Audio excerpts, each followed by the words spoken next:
আসসালামু আলাইকুম, সবার কি অবস্থা? তোমাদের আজকের অধ্যায়টা হচ্ছে পরিমাপ অধ্যায়ের যে যতটুকু অংশ বাকি ছিল সেটা শেষ করব। তো এই ক্লাসটা আমি একবার নিয়েছিলাম, আবারও নিতে হচ্ছে, কেননা রেকর্ডিং এ সাউন্ড কোয়ালিটি খারাপ ছিল। আশা করি এই ক্লাসে সাউন্ড কোয়ালিটিতে কোনো সমস্যা থাকার কথা না। যাই হোক, চলো ক্লাসটা শুরু করি। তরল পদার্থের আয়তন, অর্থাৎ তরল পদার্থকে আমরা এখন মাপা শিখবো। তো মাপতে হইলে আমাদের কিছু এককের সাহায্য নিতে হয়। আহ বেশি হইলে লিটারে মাপা হয়, যদি কম হয় যেমন আমরা জুসের প্যাকেট দেখেছি, বা এই যে এরকম ডিটারজেন্ট বা পানির বোতল, কোকের বোতল, এগুলাতে সাধারণত আমরা লিটার মিলিলিটার দুইটাই দেখি। সাধারণত মিলিলিটার বেশি দেখতে পাই। তো এগুলা লিটার মিলিলিটার এগুলা কি সেগুলো সম্পর্কে আমাদের জানতে হবে। তো তরল পদার্থের ক্ষুদ্রতম পরিমাপের জন্য আমরা লিটার ব্যবহার করি। Litre, decilitre, millilitre. তো এগুলো কি জিনিস, কেমন কি সম্পর্ক? এই যে আমরা প্রথম ক্লাসে 1 মিটার সমান 100 সেন্টিমিটার, তারপরে কি দেখছি যে 1 কিলোমিটার সমান 1000 মিটার, বা যখন আমরা কোনো ভারী কিছু ওজন করছি তখন আমরা কি মাপছি যে 1 কিলোগ্রাম সমান 1000 গ্রাম। মনে পড়তেছে তো নাকি? তো এই জিনিসগুলোই এইখানে লিটারের ক্ষেত্রে কেজি বা দৈর্ঘ্যর মতো মিটার এরকম না হয়ে লিটার আকারে আছে। তো লিটারটা কেমন, চলো দেখি। এগুলো আমরা সবাই জানি, আমি জানি। 1 লিটার সমান হচ্ছে 1000 মিলিলিটার, এটা মুখস্থ রাখতে হবে। তারপরে 1 লিটার সমান 10 ডেসিলিটার। মনে রাখবা, ডেসি শব্দটার কথার অর্থই হচ্ছে 10, যার কারণে 1 লিটার সমান 10 ডেসিলিটার। ঠিক আছে, মূলত মানে 10কে নির্দেশ করে। আচ্ছা, যাই হোক। এরপরে কি, 1 ডেসিলিটার তাহলে কতটুকু হবে? 1 ডেসিলিটার হবে 100 মিলিলিটার। তো এই জিনিসগুলো আমরা এই যে ছকটাতে পেয়ে যাব, এই ছকটা আমরা মুখস্থ করে ফেলবো। ডেসিলিটারটা খুবই কম লাগে আমাদের, মূলত লিটার আর মিলিলিটার এটাই বেশি লাগে। তো এটা কখনো ভোলা যাবে না যে 1 লিটার সমান 100, সরি 1000 মিলিলিটার। হ্যাঁ, এটা ভুল করা যাবে না। এগুলা তেমন কিছু না।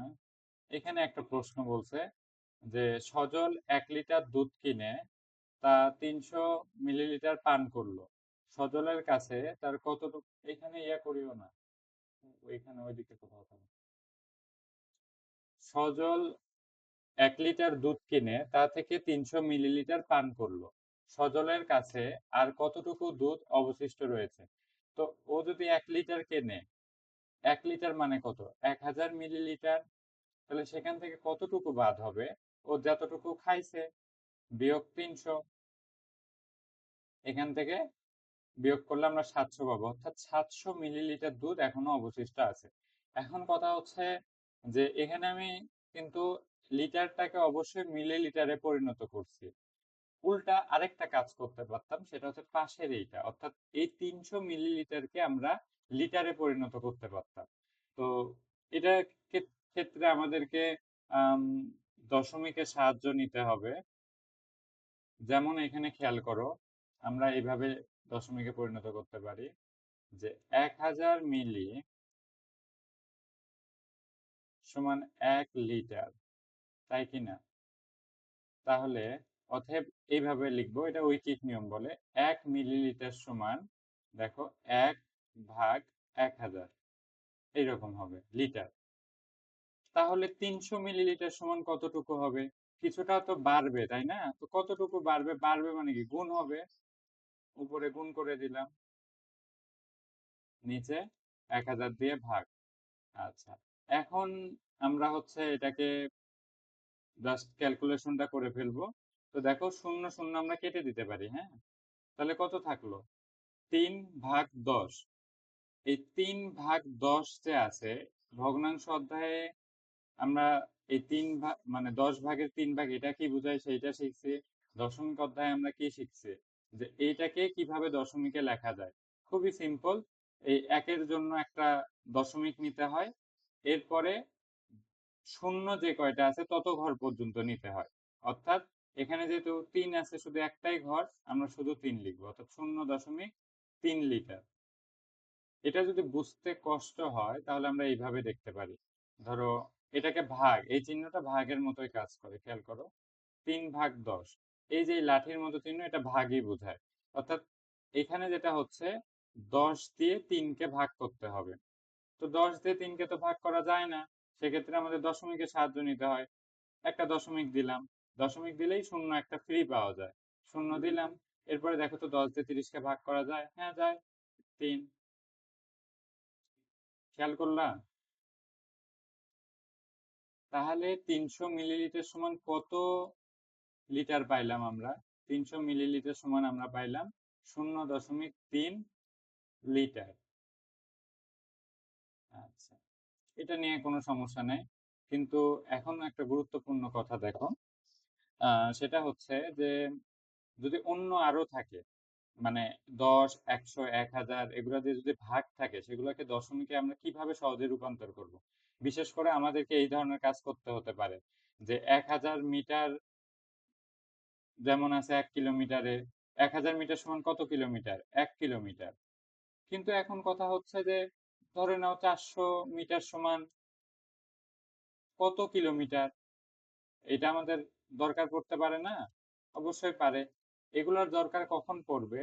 যখন আমরা যোগ করব বা বিয়োগ করব। তখন আমাদেরকে প্রত্যেকটা একক একই রাশিতে নিতে হয়। অর্থাৎ মিলিলিটারের সাথে মিলিলিটার, লিটারের সাথে লিটার, মানে কখনো এমন ভাবে যোগ করা যাবে না যে মিলিলিটারের সাথে লিটার যোগ করব, বা কিলোমিটারের সাথে কি বলে ওইটাকে, মিটার যোগ করব বা সেন্টিমিটার যোগ করব, এরকম করা যাবে না। মিটারের সাথে মিটার যোগ, মিটারের থেকে মিটার বিয়োগ, সেন্টিমিটার থেকে সেন্টিমিটার বিয়োগ, সেন্টিমিটারের সাথে সেন্টিমিটার যোগ, এই ধরনের হবে। মানে যোগ বিয়োগ করতে হলে একই রাশির সাথে করব, ঠিক আছে? মানে এককটা একই রকম হইতে হবে, এই ব্যাপারটা আমাদের মাথায় রাখতে হবে। তার মানে আমাদেরকে তখন প্রয়োজনের ক্ষেত্রে একক রূপান্তর করা লাগতে পারে, আমি সেই ব্যাপারেই কথাগুলো বলতেছি। তো এখন খেয়াল করে দেখো যে 400 মিটার সমান তাহলে কত কিলোমিটার, এটা আমাদেরকে বের করতে হবে। আচ্ছা, খেয়াল করে দেখো, সেম একই ভাবে আমরা কি লিখে নিব? 1000 মিটার, তোমরা আশা করি ব্যাপারগুলো বুঝতেছো, আমি আরেকটু জুম করে নিলাম। 1000 মিটার সমান 1 কিলোমিটার, এইভাবে আমরা প্রত্যেকবারই লিখে নিব। এরপরে 1 মিটার সমান কত কিলোমিটার, এটা কম হবে না বেশি হবে? অবশ্যই কম, কারণ 1 মিটার তো অল্প একটু অংশ, তাহলে ওটাকে যদি কিলোমিটারের সাথে তুলনা করি তাহলে অনেক কম হবে না? আচ্ছা, এই ঐকিক নিয়মটা যদি, যেহেতু তোমাদের ক্লাসে এখনো ওইভাবে হয়তোবা নাই, তাই আমি একটু ধারণা দেই। ঐকিক মূলত ধরো তুলনা করা, মানে কোন একটা, ধরো কিভাবে বলবো যে প্রথমে হচ্ছে আমরা একটা আদর্শ মান লিখি, তারপরে একের সাথে তুলনা করি, এরপরে যত বের করতে হয় ওই মানটার সাথে তুলনা করি। যেমন এই যে 1000 মিটার সমান যে 1 কিলোমিটার, এটা একটা আদর্শ মান না? অবশ্যই আদর্শ মান, এটা লিখলাম। এরপরে একের সাথে তুলনা করি, তাহলে যদি 1 মিটার হইতো তাহলে সেটা কত কিলোমিটার হইতো? তো 1/1000। আমরা ভুলে যাতে না যায় সেই জন্য বলতেছি, খেয়াল রাখবো কখন গুণ কখন ভাগ হচ্ছে। এটা যে কমে যাবে, 1 মিটার কত কিলোমিটার, অবশ্যই কম কিলোমিটার হবে, তার মানে তো অবশ্যই ভাগ হবে, এই জন্য ভাগ করতেছি। এর পরের ধাপে দেখো, যদি হচ্ছে কত মিটার বলছি, 400 মিটার সমান কত কিলোমিটার, তাহলে এটাকে কিভাবে বের করব? 400 মিটার সমান, এখন তুমি চিন্তা করো তো, 1 মিটার যদি এত কিলোমিটার হয়, 400 মিটার কি কমবে না আরো বাড়বে? কিলোমিটারের সংখ্যাটা অবশ্যই বাড়বে, এগুলো তো কমন সেন্স থেকেই বোঝা যাচ্ছে। তো 1 × 400 ভাগ 1000 কিলোমিটার। এখন খেয়াল করো আমরা কি বলছি, এভাবে ভাগ আকারে থাকলে শূন্যগুলাকে কাটা যায়, হ্যাঁ, এই যে শূন্য শূন্য গুলা কেটে দিলাম। এখন আমাদের এখানে থাকলো 4/10। তো এগুলাকে আমরা সংক্ষেপে লিখতে পারবো। 10 দিয়ে ভাগ করার অর্থ যে একটা দশমিক হবে, আর তারপরে একটা ঘর থাকবে, এই যে সেটা 4। এই জিনিসটা যারা বুঝতেছো না তাদেরকে আমি অবশ্যই বলবো তোমরা আমার দশমিক ভগ্নাংশ অধ্যায়ের ক্লাসটা দেখবা। আর আমার কথা হচ্ছে, এই জটিল প্রক্রিয়াটা যদি তোমার মাথাতে না ঢোকে, কোনোই দরকার নাই, তুমি বারবার যে কাজটা করবা উল্টা কাজটা করবা। কি কাজ? এই পদ্ধতিটা তুমি অনুসরণ করবা, এইটা তুমি করবা না, তোমার যদি বুঝতে কঠিন হয়। দেখো এখানে খেয়াল করো, এই পদ্ধতিটা কি, সজল 1 লিটার দুধ কিনে আনছিল। তাহলে 1 লিটার দুধ থেকে ও ৩০০ মিলিলিটার খেয়ে ফেলছে। তার মানে যেহেতু খেয়ে ফেলছে অর্থাৎ শেষ হয়ে গেছে অর্থাৎ বিয়োগ, এটা নিয়ে তো সন্দেহ নাই। কিন্তু বিয়োগ ১ থেকে ৩০০ কে বিয়োগ করব? না। এখানে আছে একটা লিটারে আর একটা আছে মিলিলিটারে। তাহলে আমাদেরকে ২ টাই একই এককে নিতে হয়। তো এই এককে নিতে হলে আমাদেরকে ভাগ বুঝতে হচ্ছে, দশমিক বুঝতে হচ্ছে, ভগ্নাংশ বুঝতে হচ্ছে, কষ্ট হচ্ছে। তো যদিও কষ্ট করার বেনিফিট আছে, তোমাদের যেটা ব্রেন সেগুলা বেশ স্ট্রংলি গঠন হবে। তোমরা তখন কঠিন কঠিন সমস্যা দেখেও ঘাবড়ে যাবে না। তো যাই হোক, আপাতত সময়ের জন্য ধরে নিলাম ওগুলা যেহেতু বড় ক্লাসে পাবাই, তো সেক্ষেত্রে এখনই শিখতে হবে ব্যাপারটা এমন না। আমরা এই পদ্ধতিতে অনুসরণ করি যে ১ লিটার সমান ১০০০ মিলিলিটার। এই যে এখন এও মিলিলিটার, আচ্ছা, এও মিলিলিটার আবার এইখানেও মিলিলিটার, অর্থাৎ দুইটাই মিলিলিটার। সেক্ষেত্রে কি হচ্ছে, আমরা তখন বিয়োগ করতে পারতেছি ১০০০ থেকে ৩০০ বাদ দিলে ৭০০ মিলিলিটার। আবার এই ৭০০ মিলিলিটার মানে ০.৭ লিটার। এই হচ্ছে ঘটনা। এরপরে তোমাদের এই অধ্যায় সবচেয়ে কঠিন টপিক যেটা, বা তোমাদের জন্য নতুন নতুন যে টপিক, সেটা হচ্ছে এইটা। টপিকটার নাম হচ্ছে ক্ষেত্রফল। তো টপিক যত কঠিন আমি ততই সহজ করে বোঝাবো, এটাই হচ্ছে আমার মূল টার্গেট। হ্যাঁ, তাহলে ক্ষেত্রফল এই জিনিসটা কি নির্দেশ করে? আমরা গত ক্লাসে পরিসীমা শিখেছিলাম যে চার সাইডের ধারের যে দৈর্ঘ্য সেটার যোগফল হচ্ছে পরিসীমা। আর ক্ষেত্রফল হচ্ছে ওই চারটা সাইড বা যতটুকুই আমরা চিন্তা করি না কেন, যে কোনো একটা জ্যামিতিক আকার চিন্তা করি না কেন, আহ সে কতটুকু জায়গা জুড়ে আছে, এটাই হচ্ছে ওর ক্ষেত্রফল। মানে ধরে নাও যে, আচ্ছা দেখো, ধরে নাও এটা হচ্ছে একটা জমি। সে জমি কতটুকু জায়গা নিয়ে আছে? এই যে সম্পূর্ণ অংশ এতটুকু। তার মানে ওর ক্ষেত্রফল এতটুকু সম্পূর্ণটা মিলে। এখন এতটুকুর মান আমরা কিভাবে বের করতে পারি? আম, হয় ধরো মিটারে বের করতে পারি, বা সেন্টিমিটারে, বা কিলোমিটারে। এটা পরিমাণ কতটুকু সেটার উপর নির্ভর করবে। তোমরা তো এখন অলরেডি আইডিয়া পাইছো যে কিলোমিটারটা বড়, মিটারটা তার চেয়ে একটু ছোট, সেন্টিমিটারটা তার চেয়ে একটু ছোট, তার চেয়ে একটু না, ভালোই ছোট। এখন কথা হচ্ছে, ধরে নাও তোমাকে বলতেছে একটা কলম কত বড়, কত লম্বা। তো একটা কলমের ক্ষেত্রে দেখো, কলম তো বেশি ইয়া না, তো এই ক্ষেত্রে কি আমরা হচ্ছে কিলোমিটার এককটা ইউজ করলে খুব বেশি ভালো হবে? বা ওইটা বাদ দাও, তুমি হচ্ছে একটা চকলেট কিনতেছো। সেই চকলেটটা যদি হচ্ছে আম, ১ কেজির একটা পাথর দিয়ে এভাবে চকলেট ওজন করে, তো সেটা দেখতে কি খুব বেশি ঠিকঠাক মনে হবে? তো ক্ষেত্রফলের ক্ষেত্রেও আমাদেরকে খেয়াল রাখতে হবে, যেহেতু এখানে বিভিন্ন একক হচ্ছে, সেই এককটা আমরা ব্যবহার করব আম, কি পরিমাণের জায়গা নিচ্ছে। যদি খুব বেশি জায়গার হয় তখন বড় একক ব্যবহার করব। যদি কম জায়গার ক্ষেত্রফল মাপি তাহলে সেটা ছোট একক ব্যবহার করব। এই ধারণাটা তোমাদের মধ্যে দিলাম। এখন তাহলে অনেক কথা হইলো, মূল ক্ষেত্রফল কিভাবে বের করব এটাও তো শিখতে হবে। তো চলো শিখি। আচ্ছা, ক্লাস যদি ভালো লেগে থাকে অবশ্যই আমার চ্যানেলটার সাথে যুক্ত থাকবা। আমি এখানে তোমাদের জন্য প্রায় বলা যায় নিয়মিত পর্যায়ে বিভিন্ন গণিত, বিজ্ঞান, ইংরেজির ক্লাসগুলা নিয়ে থাকি। আর সামনে ক্লাস 5-এ তোমরা উঠবা, তো সেখানে তো বিশেষ মানে আয়োজন থাকবে তোমাদের জন্য। আশা করি উপকৃত হবা। তো ক্লাস যদি ভালো লাগে অবশ্যই চ্যানেলটা সাবস্ক্রাইব করবা। আর কোনো বিষয় বুঝতে অসুবিধা হইলে কমেন্ট করে জানাবা, বা তোমার ক্লাসটা কেমন লাগতেছে, তোমার কোনো কিছু মনে হচ্ছে যে স্যার এইটা এইভাবে বুঝাইলে আরো ভালো হইতো, মানে আরো বেশি ডিটেলস দরকার, আরো বেশি শিখতে চাই, সেগুলো হইলেও জানাইতে পারো, কোনো সমস্যা নাই। আচ্ছা, এখন তাহলে আমরা ক্ষেত্রফলটা শিখি। ক্ষেত্রফল হচ্ছে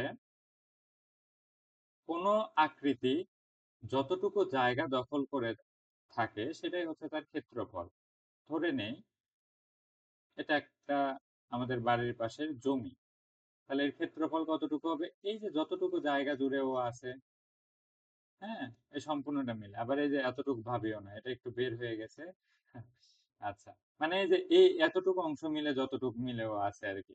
আরো ভালোভাবে বুঝাইতে চাইলে দেখাইতে পারি, ধরে নাও যে এইটার এর ক্ষেত্রফল কতটুকু? এর ক্ষেত্রফল কি শুধু এতটুকু? উপরের এই চতুর্ভুজের মতো অংশটুকু? না। এই যে অল্প একটু আছে এতটুকুকেও ধরতে হবে। অর্থাৎ ও সম্পূর্ণটা মিলে কতটুকু জায়গা দখল করছে এটাই হবে তার ক্ষেত্রফল।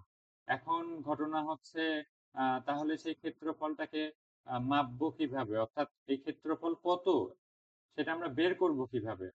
সেটা কিন্তু শিখতে হবে, তাই না? এটা শিখাচ্ছি কিন্তু তার আগে দেখো তোমার বইয়ে একটা বিশেষ জিনিস দেখাইছে যে একটা বর্গ একটা আয়ত এই ক্ষেত্রফল কেন বের করব কেন শিখতে হবে এটার যদি একটা গুরুত্বপূর্ণ প্রয়োজনীয়তা আমরা বুঝতে চাই সেটা হচ্ছে যে কে বেশি জায়গা দখল করে বা কে কম জায়গা দখল করে এই জিনিসটা আমাদেরকে বুঝতে হবে।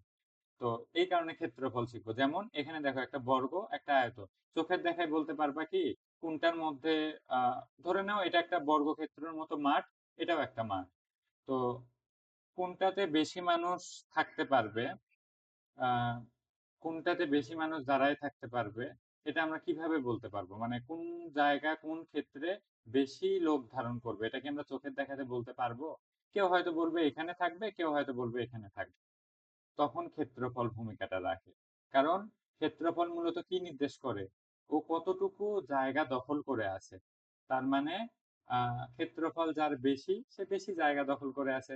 তাহলে সেটা যদি আমরা মাপা শিখি কোনোভাবে সহজ পদ্ধতিতে তাহলেই না আমরা বলতে পারবো যে হচ্ছে ক্ষেত্রফল এর এত এর এত। অতএব দেখা যাচ্ছে হয়তো এর বেশি অথবা এখানে বেশি লোক দাঁড়ায় থাকতে পারবে। আম জটিল হচ্ছে কি? আমি জানি না। আমার মতে আমি সহজভাবে বলার চেষ্টা করতেছি। তোমাদের কাছে যদি বিষয়টা জটিল বা নতুন লাগে, তোমরা প্রয়োজনে ভিডিওটা আবার শুরু থেকে দেখো একটু মানে এই ক্ষেত্রফল অংশ থেকে। তাহলে আরো ক্লিয়ার হবা। এনিওয়ে, এমনিতে সামনে আগাও দেখো ধীরে ধীরে আরো ক্লিয়ার হয় কিনা।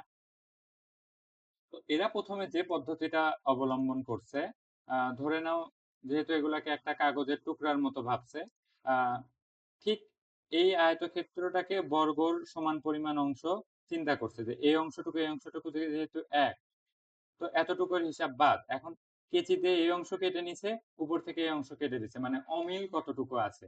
তো কাটার পরে দেখা যাচ্ছে যে এইটার যদি আবার এতটুকু কেটে দেই মানে এইটাকে যদি এই উপরের অংশটাকে যদি এইটার উপর বসাই তাহলে হয়তো বা প্রথমে এতটুক জায়গা নিবে তারপরে এই যে এতটুক বেশির জন্য হয়তো বা এতটুক জায়গা নিবে। তাহলে আমাদের কতটুকু জায়গা বেশি থাকতেছে দেখো এই যে আমি যখন এখন যে হলুদ কালিটা করব এতটুকু জায়গা এটা আবার হলুদ কালি না সরি। আচ্ছা আমি অন্য কালি নিচ্ছি। এই যে হলুদ কালি নিয়ে নিলাম। এই যে এতটুকু অংশ যতটুকু আছে এটার বেশি। তো আমরা কি একটা জমি কেটে আরেকটা জমির উপর বারবার বসায় এইভাবে মাপতে পারবো? স্বাভাবিকভাবেই তো সম্ভব না। তাহলে কোনো একটা সহজ পদ্ধতি বের করতে হবে। তো চলো সেই সহজ পদ্ধতিটা বোঝার চেষ্টা করি। এই যে গত ক্লাসে অনেক সুন্দর করে বুঝাইছিলাম। আম, জানি না সেই একই এনার্জি নিয়ে আবার বোঝাতে পারবো কিনা। ক্লাসটা নেয়ার পরে মূলত সাউন্ড সমস্যার কারণে আমি ক্লাসটা আর আপলোড করিনি।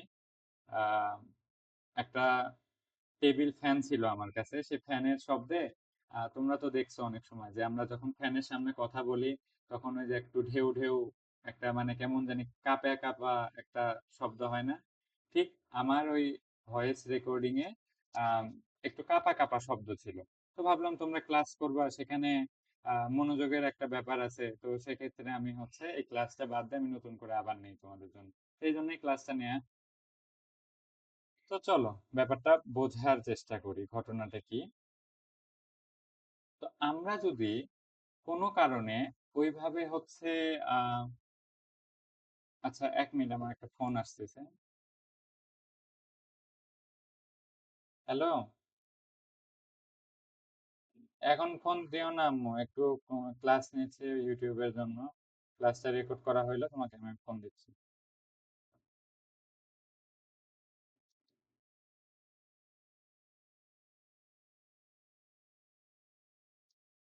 আচ্ছা দুঃখিত।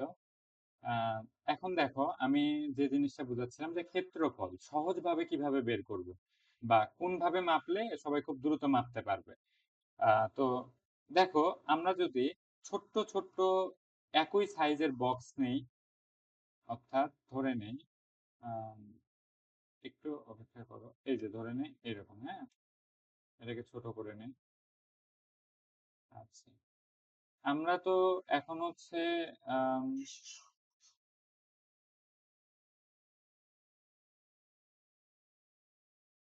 এই যে দেখো, আচ্ছা আমরা যদি একটা একটা করে এখানে এরকম বক্স বসাই,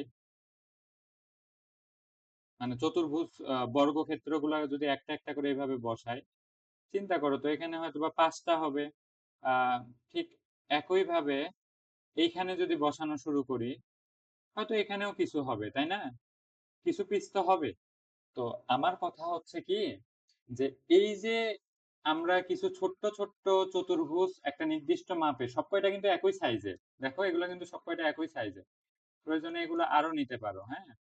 আচ্ছা আমি নিচ্ছি, তোমাদেরকে বোঝানোর জন্য আমি নিচ্ছি আরো অনেকগুলা। আচ্ছা দেখো বসাচ্ছি, অলরেডি 3টা হয়েছে, এরপরে 4টা বসাইলাম, 5টা বসাইলাম। আচ্ছা, আমার এটা মাপের যেহেতু একটু সমস্যা হচ্ছে, একটু ধরে নাও যে এই 5টা দিয়ে পুরাটা হয়ে গেছে, হ্যাঁ। 6টা হইলো, 7টা, তারপরে এখানে 8টা, 9টা। অর্থাৎ আমি যেটা বোঝাতে চাচ্ছি, যে এইভাবে যদি আমরা ছোট্ট ছোট্ট একই মাপের চতুর্ভুজ বা বর্গক্ষেত্র যদি একটা জায়গার মধ্যে এভাবে বসাই, তাহলে ধরে নাও যে এই জায়গাটার মধ্যে আমরা ওই রকম হচ্ছে ছোট্ট বক্স বসাইতে পারছি, এই জায়গাটার মধ্যে হয়তোবা ধরে নাও 16টা বক্স বসাইতে পারছে। আর এই জায়গাটার মধ্যে এই যে ঠিক এই ছোট্ট ছোট্ট এরকম চতুর্ভুজ গুলা 20টা হয়েছে।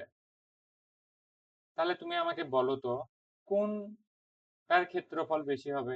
অবশ্যই যার সংখ্যাটা বেশি, 20টা বক্স এখানে আসছে, আর এখানে আসছে কয়টা? 16টা। তো এই যে পদ্ধতিটা, এইভাবে ক্ষেত্রফল বের করা সম্ভব। তো তাহলে এখন একটা গুরুত্বপূর্ণ প্রশ্ন, তাহলে কি আমরা এভাবে কেটে কেটে ছোট ছোট বক্স দিয়ে ক্ষেত্রফল মাপবো? না, সেটাও করতে হয় না। কেন করতে হয় না? চলো একটা উম খেয়াল করে দেখি। থামো, এবার একটু অন্য পদ্ধতি অবলম্বন করব। মানে এই বক্স যে বের করতেছি, এই বক্স আমাদেরকে আসলে বসাতে হবে না। বক্স না বসায় আমরা বলতে পারবো একটা জায়গার মধ্যে কয়টা বক্স বসানো সম্ভব। তো এখন আমার যেটা কাজ, একটা নতুন একটা জায়গা নেয়া। আচ্ছা আমি একটা ফ্রেশ পেজ নিচ্ছি।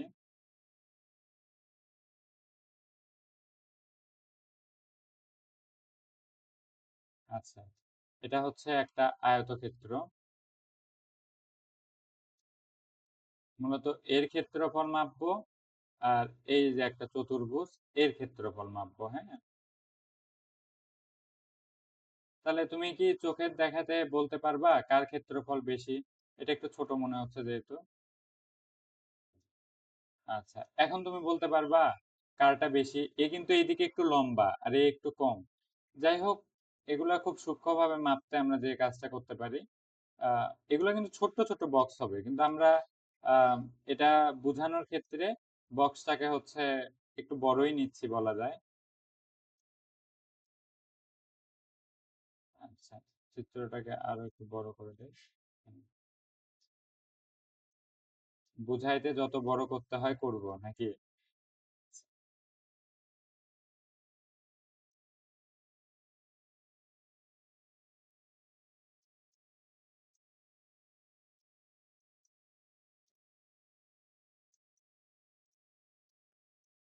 আচ্ছা দেখো 3টা হয়েছে, হ্যাঁ।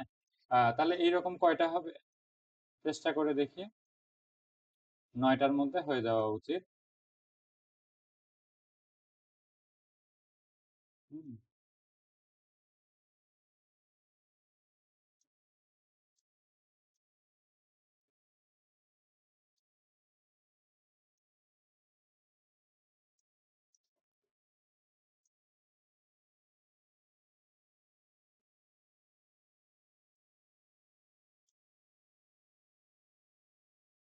আচ্ছা, এখন দেখো তো, বাস হয়ে গেল। এখানে কয়টা বক্স হয়েছে? 1 2 3 4 5 6 7 8 9।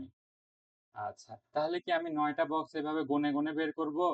আচ্ছা, যদি আমরা জানি যে এই একটা দৈর্ঘ্য বরাবর কয়টা বক্স আছে আর এদিকে প্রস্থ বরাবর কয়টা বক্স আছে, তাহলে পুরাটা বলে দিতে পারবো। কিভাবে?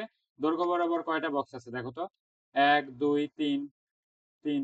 এটা যেহেতু বর্গ, বর্গের কি 4টা বাহুর দৈর্ঘ্যই সমান, অর্থাৎ এখানে যদি 3টা থাকে এখানেও 3টাই থাকবে। বর্গক্ষেত্র এগুলো তো জানো নাকি? বর্গক্ষেত্র হচ্ছে যে চতুর্ভুজটার প্রত্যেকটা কোণ সমকোণ আর প্রত্যেকটা বাহুর দৈর্ঘ্য সমান। তো কোণ নিয়ে আমাদের এখন কথা না, আমাদের এখন দৈর্ঘ্য নিয়ে কথা।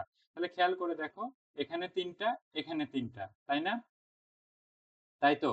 তাহলে এখন এই 3 আর 3 কে গুণ করে দাও তো। 9। আমাদের বক্স কি 9টা? হ্যাঁ 9টা। ঠিক এখন এইখানে দেখি, খেয়াল করি। এখানে একটা বক্স, 2টা বক্স। আচ্ছা, দেখো। এরপরে এখানে একটা, এখানে একটা, 3টা। এগুলো একদম সুন্দর মিল করে বানানো সম্ভব। আচ্ছা, যাই হোক, এতে সময় বেশি যাবে। এবার দেখো তো, এখানে কয়টা বক্স? 1, 2, 3, 4, 5, 6। তাহলে আবারও কি গুনবো ওইভাবে? না, তোমাকে বলছি দৈর্ঘ্য আর প্রস্থ বরাবর। ধরো এটা এর প্রস্থ, তো প্রস্থ বরাবর কয়টা বক্স ছিল? 2টা। দেখো, একটা, 2টা। আবার দৈর্ঘ্য বরাবর কয়টা বক্স আসছে, কয়টা ব্লক আসছে? 1, 2, 3। তাহলে এখানে 3টা। এবার এই দুইটাকে গুণ করে দাও তো। 6। তুমি এখন ভাবতেছো 6টা, এত গুণ করা, দৈর্ঘ্য প্রস্থ এগুলা দেখার কি দরকার ছিল? এটা তো আমি ছোট্ট উদাহরণ দিছি দেখে এই 6টা বক্সে হয়ে গেছে। তোমার জমি যদি অনেক বিশাল হয়, ওইখানে কতগুলা বক্স হইতে পারে? অনেক বক্স হইতে পারে না? আর খেয়াল করে দেখো একটা জিনিস, খেয়াল করে দেখো একটা জিনিস, যে এখানে আমরা ক্ষুদ্র ক্ষুদ্র বর্গ ব্যবহার করতেছি। এই বক্স, এই বক্সগুলোর বিশেষ বৈশিষ্ট্য কি? এর দৈর্ঘ্যও যা, এর দৈর্ঘ্যও যা, প্রস্থও তাই। এগুলাকে বর্গক্ষেত্র বলে। আর এই ক্ষুদ্র বর্গ এককগুলা ব্যবহার করে আমরা ক্ষেত্রফল বের করতেছি। যে জন্য আমরা ক্ষেত্রফলে সবসময়, সবসময় একটা একক অবশ্যই খেয়াল রাখবো, সেটা হচ্ছে বর্গ একক। অর্থাৎ তুমি মিটারে মাপো, এটাকে যদি এই ছোট্ট ছোট্ট বক্সের ইয়াগুলা যদি তুমি সেন্টিমিটারে নাও, যে এটা 1 সেন্টিমিটারের চতুর্দিকে, তাহলে তোমার একক আসবে বর্গ সেন্টিমিটার। এই বক্সগুলোকে যদি সেন্টিমিটারে না নিয়ে যদি মিটারে নাও, তাহলে আসবে বর্গ মিটার। এইগুলাকে যদি হচ্ছে কিলোমিটারে নাও, তাহলে এটার একক আসবে বর্গ কিলোমিটার। আরো একটা কারণে বর্গ ব্যবহার হইতে পারে, সেই বিষয়ের দিকে না যাই, পরে শিখাবো একদিন কোনো সময়। আমার কথা কিছুটা আশা করি বুঝতে পারছো। ক্ষেত্রফল কি, জায়গা কতটুকু দখল করতেছে, সেই জায়গাটা আমরা কিভাবে বের করতেছি। এই যে ছোট্ট ছোট্ট বক্স দিয়ে, তারপর আমরা বক্স গণি, যে কার মধ্যে বক্স কয়টা। যেমন এই পৃষ্ঠাতে আমরা কি দেখলাম, যে এর ভিতরে আছে বক্স হচ্ছে 9টা, এর 6টা। তার মানে এর দৈর্ঘ্য এর ক্ষেত্রফলটা কত? 9 ধরে নাও বর্গ মিটার। আমরা ধরে নিচ্ছি এগুলো প্রত্যেকটা ব্লকের দৈর্ঘ্যের একক ছিল 1 মিটার করে, যে জন্য এটাকে 9 বর্গমিটার বলতেছি। আচ্ছা, আর এটার ক্ষেত্রে কি 6 বর্গমিটার। তাহলে তুমি বলো তো 6 বড় না 9 বড়? অবশ্যই 9 বড়। আচ্ছা, তাহলে বড় কোনটা হইলো? এইটা বড় হইলো। 6 বড় আর 9 বড়তে আরেকটা কথা মনে পড়লো। দেখো, এটা কি 6। তুমি ওই সাইড থেকে দেখলে এটাকে 9 দেখবা না, আর আমি যদি এই সাইড থেকে দাঁড়ায় দেখি, ধরো এটা আমি এই সাইড থেকে, তো আমি এটাকে 6 দেখবো। আর তুমি এই সাইড থেকে যখন দাঁড়ায় দেখবো, তখন এটাকে 9 দেখবা। তার মানে 6 আর 9 তো একই রকমই হচ্ছে। যাই হোক, মজা করলাম। বুঝছো কিনা আমি তাও জানি না। তবে ব্যাপারটা হচ্ছে এটা যে বাংলাতে 6 আর 9 দেখে তো আলাদা বুঝতে পারতেছি, তো এটাই ব্যাপার। তোমরা হচ্ছে আশা করি ক্ষেত্রফল ব্যাপারটা কিছুটা আইডিয়া পাইছো, এরপরে বই পড়লে বুঝতে পারবা। আরো সামনে অঙ্ক করাই দিলেও বুঝতে পারবা। তো ক্ষেত্রফল বের করার ক্ষেত্রে আমরা এরকম ছোট বর্গ একক ব্যবহার করি, অর্থাৎ 1 সেন্টিমিটার 1 সেন্টিমিটারের বর্গ বাহু, বা 1 মিটার 1 মিটারের, এরকম ছোট্ট ছোট্ট বর্গক্ষেত্রগুলো ব্যবহার করে থাকি। তো এর জন্য বর্গ বারবার আঁকাইতে হয় না। এই যে এখানে তোমরা যখন প্র্যাকটিস করবা বুঝতে পারবা, হ্যাঁ, যে আসলে মূলত হচ্ছে কিভাবে এই ছোট্ট বক্স গুলা কাজ করে। যেমন এখানে ক নাম্বার একটা চিত্র দিছে। গতদিন এই ক্লাসটা নেওয়ার পরে আবার নিতে হচ্ছে তো। আচ্ছা, যাই হোক, এই বক্সগুলা যখন গুনবা, এই নীল কালার চিত্রটার এই যে এই সম্পূর্ণটা হচ্ছে একটা আম, বর্গক্ষেত্র। এই সম্পূর্ণটা যখন কাউন্ট করবা, গুনবা, তখন দেখবে এখানে 25টা বক্স আছে। আর এইটা যখন গুনবা তখন এখানে দেখবা 24টা বক্স আছে। বুঝছো? তাহলে এখন বলো তো 25 বড় না 24 বড়? অবশ্যই 25 বড়। তার মানে কি, এটার ক্ষেত্রফল বেশি। কিন্তু আমাদের কাছে ক্ষেত্রফল চাইনি, ক্ষেত্রফলের পার্থক্য চাইছে, অর্থাৎ একটা থেকে আরেকটা কত বড়, 1 বর্গ একক বড়, অর্থাৎ একটা ঘরের বেশি আছে। তাহলে আমরা এইভাবে লিখবো, যেমন এখানে বলে দিছে ক এর ক্ষেত্রফল 25টি 1 বর্গ সেন্টিমিটার, অতএব এটির ক্ষেত্রফল 25 কি বাহুর দৈর্ঘ্য হবে হচ্ছে তোমার, আমরা যদি শুধু দৈর্ঘ্য মাপি তখন শুধু সেন্টিমিটার হইতো, আর যখন ক্ষেত্রফল তখন কিন্তু অবশ্যই এই বর্গ কথাটা আসবেই, খেয়াল রাখবা। তার মানে এর যেহেতু 25টা বর্গ সেন্টিমিটারের ছোট ছোট বক্স এর ভিতর জায়গা দখল দখল করেছিল, তাই এটার ক্ষেত্রফল 25 বর্গ সেন্টিমিটার। ক্ষয়ের ক্ষেত্রফল তাহলে কত হচ্ছে, দেখো এখানে 24টা ছোট ছোট বক্স আছে, তাই এটার ক্ষেত্রফল 24 বর্গ সেন্টিমিটার। তাহলে 25 অপেক্ষা 24 বড়, তাই কি না? অতএব এদের ক্ষেত্রফলের পার্থক্য 1 বর্গ সেন্টিমিটার। বোঝা গেল? মানে জাস্ট 25 আর 24, এক্ষেত্রে একটা ঘরের পার্থক্য হচ্ছিল, তার মানে এদের পার্থক্য 1 বর্গ সেন্টিমিটার। এরপরে এই যে নিচের এই আহ আকৃতিগুলা কত বর্গ সেন্টিমিটার সেটা বের করতে বলছে। দেখো তো, ক নাম্বার চিত্রটা, 1 2 3 4 5 6, ছয়টা আছে না? তার মানে এর একক কত? 6 বর্গ সেন্টিমিটার। তার মানে ক্ষেত্রফল বের করা সহজ টেকনিক কি, কতগুলা বক্স ওইটার ভিতরে আছে, আর সেই বক্সটা কয়টা আছে সেটা আমরা কিভাবে বের করতে পারি। ত্রিভুজ আর সরি চতুর্ভুজ আর বর্গের ক্ষেত্রে, চতুর্ভুজ বলতে আয়ত, সরাসরি চতুর্ভুজ বলাটা ভুল হচ্ছে, আয়ত আর বর্গর ক্ষেত্রে আমরা কিভাবে দেখছি। আচ্ছা, পরের পৃষ্ঠাতে দেখাচ্ছি, এখানে আজে বাজে চিত্রগুলো না এঁকে।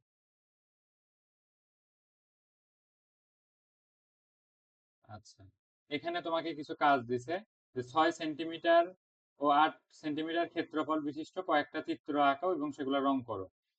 8 সেন্টিমিটার মানে কি, এরকম 8টা ঘর নিতে হবে, 7 8। এই যে এখন এটাকে ধরো রং করে দিলা, এটা পুরোটা সুন্দরভাবে যখন রং করবা একটা আয়তক্ষেত্রের মতো দেখতে হবে। তুমি চাইলে অন্যভাবেও করতে পারতা, যেমন ধরো 6 বর্গ সেন্টিমিটার বলছো, তুমি এইদিকে সব 6টা নিলা, 4 5 6, এই যে এরকম নিয়ে নিলা। কি হতে পারে না? আহ অবশ্যই হতে পারে, কারো কারো জমি দেখবা অনেক বেশি পাতলা সরু, মানে আমি ধান ক্ষেতের কথাই বলতেছি, আর অন্য ক্ষেত্রেও হতে পারে। একটা ড্রেন, ড্রেন বানাইতে কি পাতলা এরকম মানে জমি লাগে না? তো এটা একটা ড্রেন চিন্তা করতে পারো। ঠিক আছে, আশা করি তোমরা পারবে। এরপরে দেখো, বলতেছে আয়তক্ষেত্রের ক্ষেত্রফল কিভাবে নির্ণয় করা যায় তা চিন্তা করি। এখানে কি করছে, যে একটা সাইডের আমরা দৈর্ঘ্য প্রস্থ বুঝি তো, যে একটা জিনিসের ধার থাকলে লম্বা যেটা বেশি সেটাকে দৈর্ঘ্য বলি, আর পাতাল ভাবে যে অংশটুকু জায়গা নেয় সেটা হচ্ছে প্রস্থ। আচ্ছা, দেখো এই জিনিসটা খেয়াল করো, এই জিনিসটা দেখতেছো তো, এই যে এই অংশটুকুকে প্রস্থ বললে এই দিকের এই এটাকে দৈর্ঘ্য বলে, অর্থাৎ না, এখানে দেখো খেয়াল করো, এটার দৈর্ঘ্য, আর এইদিকে এটা হচ্ছে প্রস্থ, আর উচ্চতা কি হবে, এটা যে এই যে এতটুকু, এতটুকুর মতো যে হচ্ছে মোটা, এই যে এতটুকু, ওইটাই হচ্ছে উচ্চতা। আচ্ছা, অন্য কোনো সময় উচ্চতা দৈর্ঘ্য প্রস্থ এগুলো নিয়ে আরো ভালোভাবে বুঝাবো। আপাতত বুঝলা তো, যে একটা ধারকে দৈর্ঘ্য, ঠিক তার পাশের ধারকে প্রস্থ ধরতে হয়। ঠিক আছে? তাহলে আয়তক্ষেত্রে দৈর্ঘ্য প্রস্থ যেহেতু সমান হয়, এক্ষেত্রে আমরা কিভাবে ক্ষেত্রফল বের করতে পারি? জাস্ট দৈর্ঘ্য গুণন প্রস্থ সমান ক্ষেত্রফল। কার ক্ষেত্রফল এইটা? আয়তক্ষেত্রের ক্ষেত্রফল। এই যে দেখো, 6 গুণন 4 করলে 24, অর্থাৎ এই আয়তক্ষেত্রটার ক্ষেত্রফল হবে 24 বর্গ সেন্টিমিটার। এই যে এখানে পড়ে দেখলেই বুঝতে পারবো। হ্যাঁ, এরপরে বর্গর ক্ষেত্রে কি হচ্ছে, বর্গর ক্ষেত্রেও সেম ভাবেই হবে, দৈর্ঘ্য গুণন প্রস্থ। কিন্তু একটা কথা বলো তো, বর্গের তো সব দিকে একই রকম, তার মানে আমরা কি একটা যদি শুধু দৈর্ঘ্য জানি যে এক সাইডে 4 সেন্টিমিটার, তাহলেই তো বের করতে পারবো, কারণ এক সাইডে 4 মানে এটাও 4 এটাও 4 এটাও 4, তো আমাদের যে কোনো পাশাপাশি দুইটা গুণ করে দিলেই হয়। তাহলে 4 গুণন 4, তার মানে কত হবে, 16 বর্গ সেন্টিমিটার। এই তো, এই যে এখানে পড়বা তোমরা, আয়তক্ষেত্রের ক্ষেত্রফল সমান দৈর্ঘ্য গুণন প্রস্থ, বর্গক্ষেত্রের ক্ষেত্রফল সমান এক বাহুর দৈর্ঘ্য গুণন এক বাহুর দৈর্ঘ্য। কেন এক বাহুর দৈর্ঘ্য গুণন এক বাহুর দৈর্ঘ্য? কারণ এটার দৈর্ঘ্যও যা, প্রস্থও তাই। এই এরপরে সূত্র ব্যবহার করে ক্ষেত্রফলগুলো বের করবা। যেমন আমি একটা করে দেখিয়েছিলাম গতদিন, যে 18 সেন্টিমিটার দৈর্ঘ্য এবং 13 সেন্টিমিটার প্রস্থ বিশিষ্ট আয়তক্ষেত্রের ক্ষেত্রফল কত হবে? 18 গুণন 13। কিন্তু 18 গুণন 13, এখানে তো সেন্টিমিটার ছিল, ক্ষেত্রফল কি সেন্টিমিটার হবে? না, মনে রাখবা সব সময় বর্গ, এর সামনে বর্গ দিতেই হবে। আমরা 18 গুণন 13 সমান যত বর্গ সেন্টিমিটার তত। ঠিক একইভাবে 9 সেন্টিমিটার বাহু বিশিষ্ট একটি বর্গক্ষেত্র যদি হয়, তাহলে কি একটা বাহুর দৈর্ঘ্য যদি 9 সেন্টিমিটার হয়, আরেকটা কত হবে? 9ই তো হবে, কারণ বর্গক্ষেত্র, বর্গ মানে কি বারবার বলতেছি কিন্তু, দৈর্ঘ্য সমান প্রস্থ, দুইটা একই হবে। তাহলে 81 বর্গ সেন্টিমিটার। মাথায় থাকবে ইনশাল্লাহ। বাকি এটা তোমার কাজ থাকবে এইচডব্লিউ। আমাকে কমেন্টে জানাবে এটার উত্তর কত। 9 সেন্টিমিটার এবং 6 সেন্টিমিটার বিশিষ্ট আয়তক্ষেত্রের ক্ষেত্রে ক্ষেত্রফল আঁকাবা আগে, তারপরে ক্ষেত্রফল বের করবা। এটা কিভাবে আঁকাবা? একটা স্কেল ব্যবহার করবা, করে একদিকে 9 সেন্টিমিটার টান দিবা, আরেকদিকে 6 সেন্টিমিটার। তারপরে এভাবে পূরণ করে দিবা, অর্থাৎ দুই সাইডে সমান। এটা 9 হইলে এটাও 9, এটা 6 হইলে এটাও 6। আয়তক্ষেত্রের বিপরীত বাহুগুলো সর্বদা পরস্পর সবসময় সমান থাকে। হ্যাঁ, এই হচ্ছে ঘটনা। আহ এই প্রশ্নটা তোমাদেরকে করে দিতে হবে, যেটা গতদিনও করে দিছিলাম, এটা আজকেও করে দিচ্ছি আমি। হ্যাঁ, দেখো, আম, এখানে ক্ষেত্রফল দেওয়া আছে। এটা যে ক্ষেত্রফল কিভাবে বুঝলেন স্যার? এই যে সামনে বর্গ আছে, ক্ষেত্রফলের একক কি? বর্গ সেন্টিমিটার। এটা দেখেই বুঝলাম এটা ক্ষেত্রফল ছিল। আর আরেক সাইডে এটা কি? এটা হচ্ছে এই অংশটুকুর প্রস্থ। তাহলে আমাদেরকে দৈর্ঘ্যটা বের করতে বলছে, তাই না? আমরা তো গাণিতিক বাক্য অধ্যায়টা শিখছি, হঠাৎ এই কথা কেন বললেন? এই যে এখন সূত্রটা ব্যবহার করলে বুঝতে পারবে। দেখো, তাহলে আমাদের ক্ষেত্রফল দেয়া আছে, আমরা কিভাবে লিখতাম বা লিখবো? যে আয়তক্ষেত্রের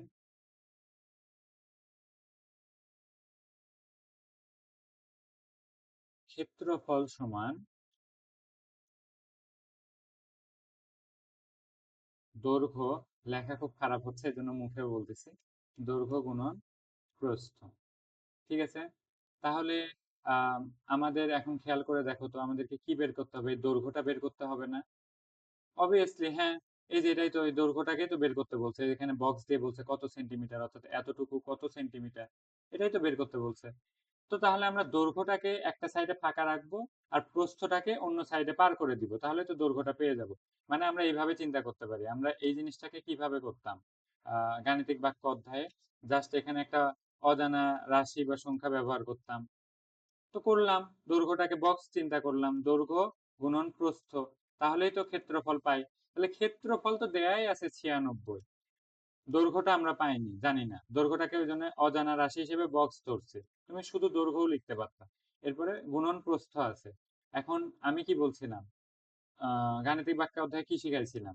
যে সমান চিহ্নে, মনে রাখবা, সমান চিহ্নের একটা সাইড যদি পরিবর্তন করো, অর্থাৎ হয়তোবা এই সাইড আছে, এই সাইড থেকে এই সাইডে নিয়ে যাও, বা এই সাইড থেকে এই সাইডে নিয়ে যাও, তখন চিহ্ন পরিবর্তন হয়। অর্থাৎ যোগ যদি থাকে এই সাইডে, অপর সাইডে যখন সমান চিহ্ন নিয়ে যাবা তখন সেটা বিয়োগ হবে। যদি গুণ থাকে অপর সাইডে নিয়ে গেলে ভাগ হবে। আচ্ছা, যদি ভাগ থাকে অপর সাইডে গেলে কি হবে? গুণ হবে। তাহলে বলো তো, আরেক সাইডে যদি বিয়োগ থাকে, সমান চিহ্ন ওই সাইডে নিয়ে যাচ্ছে, আরেকটা সাইডে পার্শ্ব পার করতেছি, তাহলে এই সাইডে কি হবে? কমেন্টে জানায় দিবা, আশা করি তোমরা উত্তরটা পারবে। আচ্ছা, বলে দিচ্ছি, যোগ হবে। বিয়োগ থাকলে অন্য সাইডে গেলে যোগ হবে। আচ্ছা, যাই হোক, তাহলে এখানে প্রস্থটা গুণ আকারে আছে, অন্য সাইডে গেলে কি হবে? ভাগ হবে। তাহলে এখন আমরা তাহলে বের করে ফেলি, বক্স সমান 96 ভাগ প্রস্থ। তো প্রস্থ কত দেয়া আছে? 8। তাহলে 96 দিয়ে আমরা 8 কে ভাগ করব। তাহলে 8 12, সরি, 8 দিয়ে 96 কে ভাগ ভাগ করতেছি, 8 12 96। তাহলে অজানা রাশিটা, অর্থাৎ ওই বক্সটার মান কত? 12 সেন্টিমিটার। আর ওই বক্সটা কি আসলে? দৈর্ঘ্য। তোমরা সরাসরি বক্স না দিয়ে দৈর্ঘ্যও লিখতে পারতা, দৈর্ঘ্য সমান 12 সেন্টিমিটার। আশা করি বুঝতে পারছো। এটা যদি বুঝতে একটুও কষ্ট হয়, তার মানে তোমার গাণিতিক বাক্য যে অধ্যায়টা আছে, ওই অধ্যায়টা তোমার আবার পড়তে হবে। শোনো, শুধু পরীক্ষায় আছে দেখেই, বা হয়তোবা তোমার একটা সাময়িক পরীক্ষা শেষ, তুমি হয়তোবা গণিতে ভালোও করছো, কিন্তু ওই অধ্যায়টা যদি না পারো, সত্যিই বলতেছি, ভবিষ্যতে তোমার গণিত বুঝতে করতে অনেক কষ্ট হবে। তুমি ওই অধ্যায়টা অবশ্যই ভালো মতো শেষ করবা, ঠিক আছে? আচ্ছা, এরপরে এগুলো তোমরা পারবা। যেমন এখানে বলে দিচ্ছে যে আম, কি বলতেছে যে ক্লাসরুমের দৈর্ঘ্য প্রস্থ বলে দিছে। তো ক্ষেত্রফল কত হবে? দৈর্ঘ্য গুণন প্রস্থ করে দিবা, অর্থাৎ 700-র সাথে 800 গুণ করে দিবা। কিন্তু 700 গুণন 800 যখন করবা, দেখো 700 গুণন 800 করলে তো ক্ষেত্রফল পাবা, কিন্তু এই গুণফলটা অনেক বড় হবে। গুণফলটা হবে 56 4, 4টা শূন্য। আমি বলবো স্যার এত দ্রুত কিভাবে করলেন? আর এটা তো সহজ পদ্ধতিতে গুণের অংশ ছিল, যে শূন্য থাকলে সেগুলোকে আমরা গুণফলে আগেই লিখতে পারি। যেমন এখানে 4টা শূন্য শেষে পাইছিলাম, সেটাকে আগে বসাইছি, এরপরে যা ছিল সেটাকে গুণ করতে হয়। 7 গুণন 8 কত? 56, এই কারণে এটা। আচ্ছা, এখন খেয়াল করে দেখো, এটা তো একটু বড় সংখ্যা হয়ে যাচ্ছে। তো এটা এত সুন্দর সংখ্যা না দিয়ে, সহজ পদ্ধতি গুণ না দিয়ে কঠিনও দিতে পারতো, একটু কঠিনও দিতে পারতো। তো তাহলে কি করব? এই এককটাকে যদি আমরা একটু চেঞ্জ করি, সেন্টিমিটারকে যদি আমরা মিটারে কনভার্ট করে নেই, যেমন 1 মিটার সমান আমরা কত জানি বলো তো? 100 সেন্টিমিটার না? তাহলে 1 মিটার যদি 100 সেন্টিমিটার হয়, 700 সেন্টিমিটার কত মিটার হবে? 100 দিয়ে 700-কে ভাগ করব, তো এটা ভাগফল হবে 7। তার মানে আহ 7 মিটার পাচ্ছি, অর্থাৎ 700 সেন্টিমিটার সমান 7 মিটার।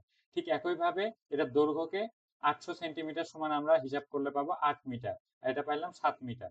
তাহলে যেহেতু এখন আমরা এটাকে মিটারে পরিণত করলাম, এই যে এই অংশটা দেখলে বুঝতে পারবা যে 700 সেন্টিমিটার সমান 7 মিটার, 800 সেন্টিমিটার সমান 8 মিটার। তাহলে এখন মিটার মিটার গুণ হয়ে যাচ্ছে আগের বার। এখন একই জিনিস তো, তাই না? 7 মিটার যে কথা, 700 সেন্টিমিটারও একই কথা। এখন এই দুইটাকে গুণ করে ক্ষেত্রফল বের করব। দৈর্ঘ্য গুণন প্রস্থ, 7 গুণন 8 সমান 56 বর্গ মিটার। এখন খেয়াল করে দেখো তো, এখানে ছিল বর্গ মিটার, আর এখানে কি বর্গ সেন্টিমিটার ছিল। মানে আমরা যে এককে গুণ করব তার সামনে শুধু বর্গ ইউজ করব। হ্যাঁ, তো এই আর কি, এগুলো দেখো সহজ। আচ্ছা, আপাতত আজকে আর আমার সময় হবে না। পরের দিন আমি এই সময়, ঠিক সময়ে অংশটুকু শুরু করতে আমার আসলে সময় হচ্ছে না। খুবই দুঃখিত। তবে এতক্ষণ তোমরা যারা মনোযোগ দিয়ে ক্লাস করছো, আমার বিশ্বাস তোমরা অন্যদের চেয়ে আগায় থাকবা। কেননা আমি যেভাবে প্রত্যেকটা জিনিস তোমাদেরকে বুঝায় বুঝায় বলছি, এতে করে তোমরা জিনিসটা ভিতরে ধারণ করতে পারবা, আমার বিশ্বাস। এতে যদি তোমাদের তারপরেও কোনো বুঝতে অসুবিধা হয়ে থাকে, তোমরা আমাকে কমেন্টে জানাবে। এটা খুব দ্রুত সময়ের মধ্যে যারা কমেন্টে জানিয়ে রাখবা যে আমার এইটা সমস্যা, পরবর্তী ক্লাসে আমি সেটা অবশ্যই সমাধান করব, বুঝছো? কারণ পরবর্তী ক্লাসে আমরা এই সময় অংশটুকু শেষ করব, আর অনুশীলনী যত সমস্যা আছে এগুলা শেষ করব। হ্যাঁ, এই যে এগুলা অধ্যায়টা শেষ করে দিব, ঠিক আছে? তো আল্লাহ হাফেজ, সবাইকে ধন্যবাদ এতক্ষণ ক্লাস করার জন্য। ভালো থাকো, টেক কেয়ার।